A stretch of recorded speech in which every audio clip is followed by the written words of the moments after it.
संसार में अधिकांश व्यक्ति दुखी हैं, कोई किसी कारण से तो कोई किसी बात को लेकर खिन्न है। लेकिन उनमें से अधिकांश के दुखों का मूल कारण यही है कि उनकी आशा, अभिलाषा, अपेक्षा और आकांक्षा की पूर्ति नहीं हुई। इसका यही अर्थ है कि जिसके पास जितना कुछ है उसे लेकर वह असंतुष्ट है या उसमें संतोष का भाव नहीं है।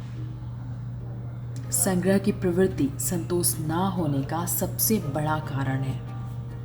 व्यक्ति के पास जो नहीं है उसकी चाह और जितना कुछ है उससे अधिक की कामना रखना ही व्यक्ति को दुखी करने का प्रमुख कारण है। कई बार व्यक्ति दूसरों की थाली से अपनी थाली की तुलना करता है और दुखी होता है कि सामने वाले व्यक्ति की थाली अधिक समृद्ध क्यों है।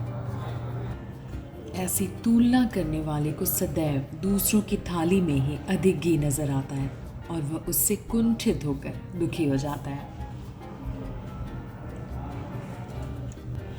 व्यक्ति इस बात पर ध्यान नहीं देता कि जो वह चाह रहा है या जितना चाह रहा है उसके लिए आवश्यक प्रयास, पुरुषार्थ या परिश्रम वह कर रहा है या नहीं।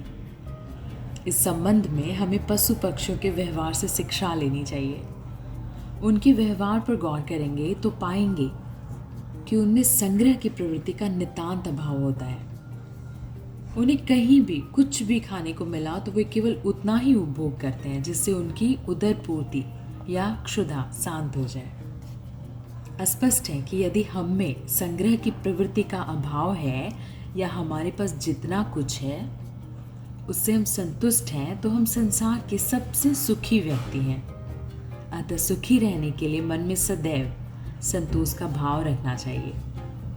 संतोष का भाव रखने या संतुष्ट होने का अर्थ यह भी नहीं है कि हम नया पाने या नया करने का प्रयास अथवा श्रम ना करें।